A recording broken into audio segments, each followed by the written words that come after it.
तेजस्वी यादव जब यात्रा निकाल रहे थे उस दौरान लालू परिवार में खटपट देखने को मिली। वजह थी पहले संजय यादव की तस्वीर जो है वो तेजस्वी यादव की सीट पर देखने को मिला। उसके बाद रोहिणी आचार्य का वो ट्वीट और फिर रोहिणी आचार्य का अपने परिवार के सदस्यों को अनफॉलो कर देना। अब ऐसे अंदर खाने में जानकारों का ये कहना है कि अंदर खाने में ये चर्चा चल रही है कि रोहिणी आचार्य सोनपुर की सीट से विधानसभा चुनाव लड़ना चाहती हैं।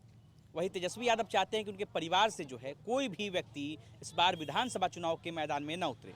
अब ऐसे में क्या सोनपुर के लोग ये चाहते हैं कि रोहिणी आचार्य को भी यहाँ पे चुनाव लड़ना चाहिए? हम सोनपुर पहुँच चुके हैं और हमारे साथ सोनपुर विधानसभा के कई सारे लोग हैं। हम इन लोगों से बातचीत करेंगे और जानेंगे कि क्या रोहिणी आचार्य को सोनपुर में विधानसभा का चुनाव लड़ना चाहिए। क्या नाम है आपका? जितेंद्र सिंह। जितेंद्र जी, ये बताइए कि रोहिणी आचार्य को क्या सोनपुर में विधानसभा का चुनाव लड़ना चाहिए? हमारे समझ से उनको नहीं लड़ना चाहिए, इसलिए कि बड़ी नेता हैं, लोकसभा में अच्छा परफॉर्मेंस दिया, मात्र 8-9 हज़ार वोट से हारी हैं।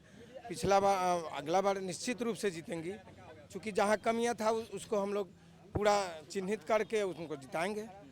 हमारे समझ से उनको लोकसभा में ही लड़ना चाहिए। लेकिन ऐसी चर्चा है कि उनको विधायकी लड़ने की इच्छा है, विधायकी लड़ने की इच्छा है, वो चाहती हैं लड़ना यहाँ से। वो ऐसा कोई चर्चा उर्चा हमारे समझ से नहीं है, क्योंकि वो अपने आकर के 2-3 दिन पहले सोनपुर में आई थी। सोनपुर आई थी रोहिणी? हाँ, 4 या 5 दिन हुआ आई थी, तो उन्होंने कहा कि हम लोगों के मन में जो अफवाह हो रहा है ना, उसको हम दूर करने के लिए आए हैं। हमारा कोई मंशा नहीं है कि मैं विधानसभा चुनाव लड़ूं, क्योंकि वो प्रिपेयर हैं लोकसभा के लिए और अच्छे नेता भी हैं, पढ़ी लिखी हैं सब तरह से, और हमारा लोकसभा में अच्छा रहा है। लगभग 8,000 या इसी वोट से हारे थे, तो साधारण बात नहीं है। विधानसभा क्या, विधायक से ज़्यादा पावर में अभी रोहिणी जी हैं कि नहीं, सो बताइए। जो स्थिति है, रोहिणी जी विधायक से ज़्यादा किसी, हम तो समझते हैं बिहार के मंत्री भी हैं, उनसे भी ज़्यादा पावर में। इसलिए हमारे समझ से चाहिए कि आरजेडी के परिवार का ये सीट है, ऐसे उनका मन है तो कोई खुला हुआ है, कोई रोका हुआ भी नहीं है, उनको लड़ना चाहिए अगर मन है तो। लेकिन बोली है कि नहीं, हम मन से संशय हटाने के लिए आए हैं, ठीक है ना। ये बताइए, क्या नाम है आपका? सत्येंद्र कुमार। जोर से बोलिए भाई। सत्येंद्र कुमार। रोहिणी जी सोनपुर आई थी? आई थे। आई थी, कब आई थी? 4 दिन पहले आई थे। अच्छा, क्या क्यों आई थी 4 दिन पहले? आई थी लोगों को, जनता को, मतलब अपने आरजेडी कार्यकर्ता को समझाने कि हम सुनने में आया कि हम लोग, हमारा नाम आप लोग विधायकी में लड़ने के लिए बोल रहे हैं, लेकिन वो सब कोई हमको इच्छा नहीं है। हम एमपी हैं तो एमपी में ही लड़ेंगे। वो बोली कि यहाँ से प्रोफेसर डॉक्टर रामानुज प्रसाद यहाँ से विधायक का चुनाव लड़ेंगे, उनका टिकट कंफर्म है और सबसे अच्छे विधायक यहाँ से रह चुके हैं, अभी वर्तमान में भी हैं, पढ़े लिखे हुए हैं। ये बताइए, रोहिणी जी को यहाँ से चुनाव लड़ना चाहिए कि नहीं लड़ना चाहिए? लड़ना चाहिए, लेकिन वो खुद बोली है कि हम नहीं लड़ेंगे। अच्छा, सोनपुर नहीं लड़ेंगे। हाँ, सोनपुर विधानसभा से हम नहीं लड़ेंगे, एमपी में लड़ेंगे। अच्छा, आप लोग क्या चाहते हैं? हम लोग चाहते हैं कि अच्छी बोली है, डॉक्टर रामानुज प्रसाद यहाँ से चुनाव लड़ेंगे, फिर रोहिणी जी नहीं लड़ेंगे? नहीं। क्या नाम है आपका? यमुना प्रसाद। आपको क्या लगता है, रोहिणी आचार्य को यहाँ से चुनाव लड़ना चाहिए? नहीं, इनको नहीं लड़ना चाहिए यहाँ से, कारण कि हमारे यहाँ जो क्षत्रिय नेता है रामानुज चाचा है, यहाँ से अच्छा है और काम भी बढ़िया किए हुए हैं, और उनसे जनता यहाँ पर बहुत खुश है, बहुत ज़्यादा खुश है। बहुत ज़्यादा खुश। हाँ, कारण कि रोहिणी आचार्य जी जो है बढ़िया नेता है, उनको विधानसभा अच्छा नहीं है। विधानसभा के लिए अच्छा नहीं, अच्छा नहीं है। चलिए और लोगों से बातचीत करते हैं। क्या नाम है आपका? प्रमोद कुमार है। हाँ? प्रमोद कुमार है अच्छा, आप भी यादव जी हैं? जी।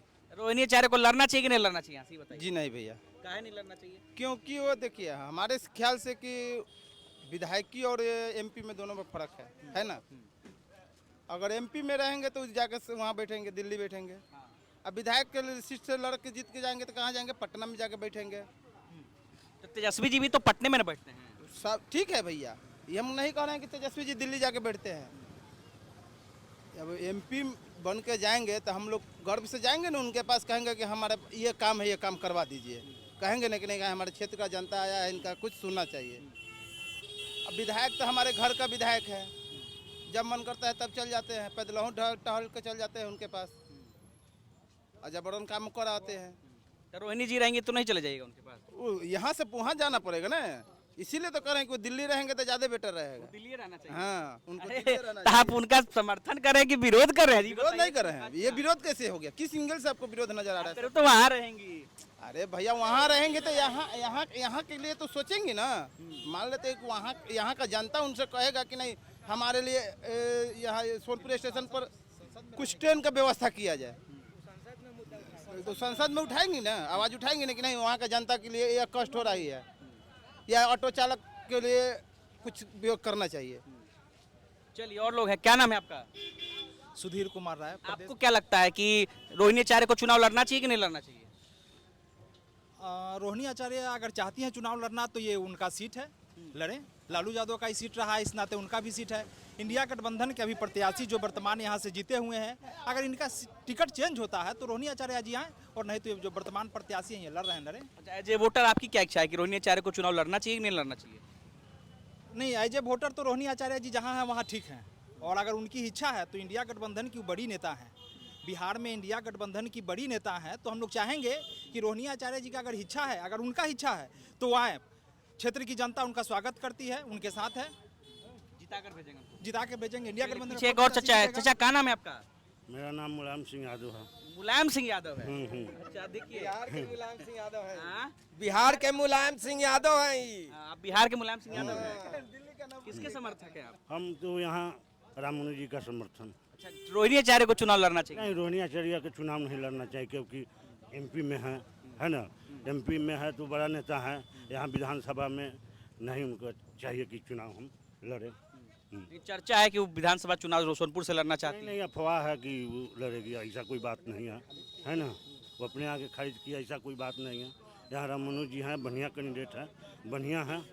हाँ, पकड़ है रामानुज जी का पचफोड़ना पर पकड़ है। ये नीतीश कुमार जी जो है ना, जिनका पचफोड़ना पर दम रहता है, वैसा ही रामानुज जी को पचफोड़ना पर पकड़ है। इसके लिए दूसरे को सोचना पड़ेगा। वहाँ पहुँच ही नहीं पाएगा, वहाँ पहुँच ही नहीं पाएगा। जहाँ राममनुज पहुँच जाएगा वहाँ दूसरा कोई नहीं पहुँच। तो रोहिणी जी पहुंचेंगे कि नहीं, बताइए आप। अब ये तो हम नहीं बता। पहुंचा ना भाई, लोकसभा में मिला। जो आप बात पूछ रहे हैं रोहिणी आचार्य जी और राममनु से, रोहिणी आचार्य जी टिकट देने की हैसियत में है, पार्टी के बड़ी नेत्री हैं, और वो आरजेडी से तय करती हैं कि किनको क्षेत्र में चुनाव लड़ाया जाएगा और नहीं लड़ाया जाएगा। वो बड़ी नेता है। राममनु जी हमारे क्षेत्र के विधायक हैं, जीते मंत्री बने, प्रदेश में हमारी सरकार बने, मंत्री बने, अच्छी बात है। लेकिन रोहिणी आचार्य जी का जब बात आएगा तो बड़ी नेता हो तो टिकट देने वाले खुद ही आ जाएंगे, तो फिर बात क्या रह जाएगा। आपको क्या लगता है, रोहिणी जी को चुनाव लड़ना चाहिए कि नहीं? बिल्कुल लड़ना चाहिए। भारत स्वतंत्र है, कोई भी लड़ सकता है, इच्छा है तो कहे नहीं लड़ेगा। कई लोग कह रहा है कि नहीं लड़ना चाहिए। अपना अपना स्वभाव है, उनको लड़ने का इच्छा है तो बिल्कुल लड़े। एक चाची हैं। चाची, रोहिणी आचार्य से कभी मिले हैं? अनुज राय, अनुज जी के टिकट मिलना चाहिए। रोहिणी आचार्य को नहीं मिलना चाहिए? नहीं, कुछ लालू जी की बेटी को। काहे ला वो हमरा कथी कर देता, 4 किलो अनाज देता है खाने के लिए। रामानुज के रोहिणी के। चलिए, देखिए, रुक जाइए। लालू जी के बेटी को लड़ना चाहिए कि नहीं चुनाव, ये बताइए। नहीं, नहीं लड़ना चाहिए, लड़ना ही नहीं चाहिए। चलिए, और भी कुछ लोग हैं यहाँ पर, बातचीत करते हैं। इधर भी कुछ लोग हैं। क्या नाम है चाचा आपको? बोल दिए हम। अरे क्या नाम है, बोलिए ना। लड्डू लाल लड़ा। रोहिणी जी को लड़ना चाहिए कि नहीं लड़ना चाहिए? नहीं लड़ना चाहिए। काहे नहीं लड़ना चाहिए? इसलिए नहीं लड़ना चाहिए कि हाई लेवल के नेता हैं, गठबंधन में तो सब कुछ वही है, तो उनको यहाँ से न लड़के लोकसभा चुनाव का तैयारी करें। हम लोग उसमें साथ देंगे कि हमारा भी केंद्र में सरकार बने। चलिए, तो देखिए, यहाँ पर रोहिणी आचार्य को चुनाव लड़ना चाहिए कि नहीं लड़ना चाहिए, ये हम जानने के लिए सोनपुर पहुंच चुके थे। और यहाँ पर हम एक और बात मालूम चली कि रोहिणी आचार्य खुद सोनपुर भी आ चुकी हैं, सोनपुर में कुछ दिन पहले आई हैं। अब इन लोगों का कहना है कि रोहिणी आचार्य ने जब उनसे मुलाकात किया था तो उन्होंने कहा था कि हम चुनाव नहीं लड़ेंगे। हालांकि अंदर खाने में चर्चा क्या है, ये कुछ ही दिनों में जरूर आप तक पहुँच जाएगी। हम भी तमाम अपडेट्स अपने बिहार तक के दर्शकों तक पहुँचाते रहेंगे। बने रहे हमारे साथ, तब तक के लिए धन्यवाद।